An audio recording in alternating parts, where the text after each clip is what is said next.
السلام علیکم ورحمۃ اللہ وبرکاتہ۔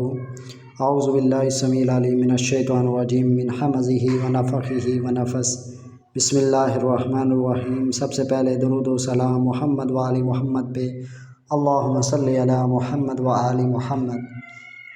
آج کی ہماری ویڈیو ہے نرینہ اولاد کے لیے جو شادی شدہ حضرات کی شادی کو کافی وقت ہو گیا مگر اولاد کی نعمت سے محروم ہیں، وہ اللہ تعالیٰ کے فضل سے درود و تاج سے یہ عمل کریں۔ انشاءاللہ اللہ تعالیٰ نے چاہا تو اللہ تعالیٰ کے فضل سے ان کے ہاں اولاد ضرور ہوگی۔ آپ نے کرنا کیا ہے، 21 عدد کھجوریں لینی ہیں آپ نے صاف، ان کو دھو کے اس کے بعد پھر آپ نے کھجوروں پر ہر کھجور پر یعنی 21 کھجوریں، ایک کھجور پہ 1 مرتبہ درود تاج پڑھ کے دم کر لینا ہے، یعنی ٹوٹل 21 مرتبہ درود تاج پڑھا جائے گا۔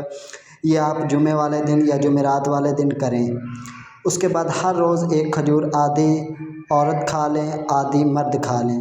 اس کے بعد پھر جب عورت غسل کر کے طہارت سے اس کے بعد دونوں میاں بیوی ہم بستر ہوں تو انشاءاللہ اللہ تعالیٰ نے چاہا تو 21 دن کے اندر اندر اولاد کے اللہ تعالیٰ آپ کو اولاد کی نعمت سے نوازیں گے۔ درود تاج کے فضائل بے شمار ہیں جو بیان کرنے سے قاصر ہے، اس میں ہر چیز آپ کو مل جاتی ہے۔ اگر آپ روحانیت چاہتے ہیں روحانیت ملے گی، آپ عروج چاہتے ہیں عروج ملے گا، ترقی چاہتے ہیں ترقی ملے گی، اولاد چاہتے ہیں اولاد ملے گی، بیماریوں سے شفا کے لیے اس میں دافع البلاء یعنی ہر بلا کو دفع کرنے، اور شفا چاہتے ہیں شفا ملے گی۔ دنیا کا کوئی بھی ایسا کام نہیں ہے جو درود تاج سے نہ ہو۔ آپ اپنا یقین کو پختہ رکھیں، 21 مرتبہ جب کھجوریں ختم ہو جائیں اس کے بعد پھر 21 مرتبہ اسی طرح یہ عمل کر لیں اور کھاتے رہیں۔ انشاءاللہ اس کے برکت سے آپ کے ہاں اللہ تعالیٰ آپ کو اولاد کی نعمت سے ضرور نوازیں گے۔